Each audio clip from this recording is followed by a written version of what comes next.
Welcome, fellow gardeners. Are you ready to go on an amazing adventure? Today, we're going to turn one single, humble potato into a whole treasure trove of delicious spuds. Okay, let's dive right into this quest. We're about to unlock all the secrets to growing the best potatoes of your entire life, right in your own backyard. Seriously, we're covering everything you need to know to go from just one spud to a fantastic, bountiful harvest. First things first, just a quick heads up, these are my best tips to get you started on your quest, but you've always got to consider your own unique garden conditions, your climate, your soil. Think of this as your treasure map, but remember, you're the captain of this ship. Every great quest has to start with choosing a hero, right?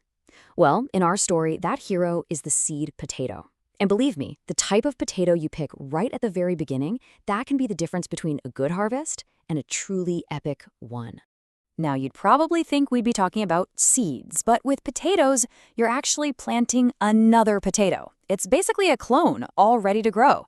Using a certified disease-free seed potato, well, it's like giving your hero a magic shield, protecting it from all kinds of problems right from the get-go. So, you've basically got two main types of potato heroes to choose from. Think of determinate potatoes as the sprinters. They grow super fast and produce all their spuds at once in a single layer, perfect for getting those tasty new potatoes early in the season. On the other hand, indeterminate varieties, they're the marathon runners. They take longer, but they just keep producing potatoes in layers all the way up the stem. This means you could get a much, much bigger harvest over time. So here's the most important question you gotta ask yourself. How do you want to eat your treasure? I mean, are you dreaming of a creamy, delicious potato salad? Then you want to go for a waxy potato.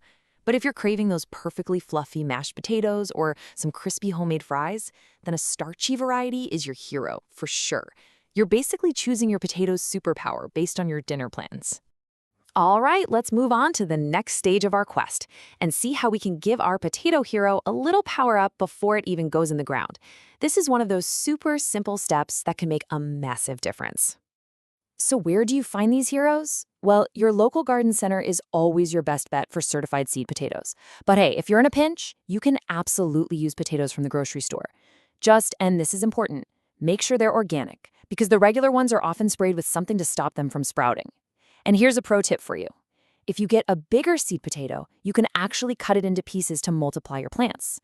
Just make sure every single piece has at least one or two of those little dimples, what we call eyes. I know, chinning sounds a little funny, right? But trust me, this is a total pro gardener's secret for giving your potatoes a running start.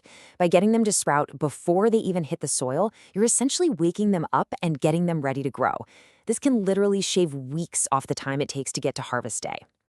Following these steps is basically like a training montage for your potato hero. An old egg carton is perfect. It holds them upright with the eyes facing the light. What you're looking for are short, sturdy, kind of purplish green sprouts. If you see long, white, stringy ones, that just means they need a bit more light. This whole process gets them strong and totally ready for planting day. Okay, our hero is prepped and ready for action. Now it's time to build the perfect home where it can thrive and grow. And let me tell you, the right soil is absolutely key to getting a massive harvest. Just take a look at this. This is basically the perfect recipe for happy potato roots. See, potatoes need room to stretch out and grow, so loose, fluffy soil is a must. The compost gives them tons of nutrients, and that little bit of coconut coir helps hold on to moisture without everything getting soggy. This mix creates a soil that's both nutritious and super easy for those tubers to grow in. 5.5. I know that looks super specific, but there's a really good reason for it. Potatoes just love slightly acidic soil. Aiming for a pH somewhere between 5.5 and 6.0 helps prevent a common skin problem called potato scab. It's a really simple adjustment that can make your potatoes look just as good as they taste. And just like any hero on a quest, your potato needs the right food at the right time.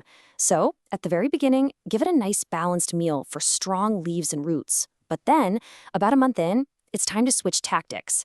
You want to ease up on the nitrogen and really boost the potassium. Potassium is the secret ingredient for bulking up those potatoes. It helps the plant move energy down to the tubers. Getting this timing right is how you get a truly massive harvest. All right, the training is done, the home is built, and now the real adventure begins, planting your potato. This is the moment where all that prep work really starts to pay off. And the cool thing is, it doesn't matter if you have a huge backyard or just a tiny patio. There's a planting method that'll work for you. The trench is the classic way farmers have done it forever. The no-dig method is incredibly easy. You literally just drop your potato and cover it up. And the bucket method is fantastic for all you urban gardeners out there. You can grow a surprising amount of food in a really small space. Now, hilling. This is a critical mission on your potato quest. As the plant gets taller, you just mound more soil or straw around the stem. This does two incredibly important things. First, it protects any potatoes growing near the surface from sunlight, which stops them from turning green and bitter. And second, for those marathon runner indeterminate types, it gives the plant more stem to grow new potatoes from, which can seriously increase your final harvest. So your hero is in the ground, but the quest isn't over yet. Oh no. Now you have to become its guardian, protecting it from all sorts of foes and keeping it strong and healthy all the way to harvest day. You've got to stay vigilant. The Colorado potato beetle. This guy is basically the main villain in our story. The best defense is a good offense, so check your plants regularly and just pick the beetles and their little yellow eggs off by hand. And for a long-term strategy, planting something called a cover crop, like clover or rye, the season before you plant potatoes can really enrich your soil and help reduce pest problems naturally. Now let's talk water. Getting this right is so important, and the wrung-out sponge is the absolute perfect way to think about it. You want soil that's consistently moist, but never ever soggy. That can cause the potatoes to rot. And pay extra close attention right after the plants start to flower. That's the most critical time for watering, because it's the signal that the tubers are starting to form. You've been a brave and patient guardian, and now your reward is so close. After weeks of care, it is finally time to claim that delicious treasure buried just beneath the soil. Think of this as your treasure map to payday. Now, for a really tasty treat, you can carefully dig around the plant for some small new potatoes just a couple weeks after it flowers. But for the main event, the big harvest, the plant itself will tell you when it's done. The leaves and stems will all turn yellow and start to die back. When you see that, wait another 2 to 3 weeks. This lets the potato skins thicken up, which is absolutely essential if you want them to store well. Okay, and here is the final secret to making your bounty last for months. After you gently dig them up, just let the potatoes lay on the dry soil for a few hours, but not in direct hot sun. This helps their skins harden up or cure. Then just brush off the loose dirt, but don't wash them, and store them somewhere cool, dark, and with good airflow. This final step is what ensures you'll be enjoying your treasure all winter long. And there you have it. Congratulations, gardener. You started with just one potato, and you ended with a delicious feast. You've totally proven you have what it takes. So really, the only question left is, what amazing adventure are you going to grow next? Keep that curiosity alive, and happy gardening!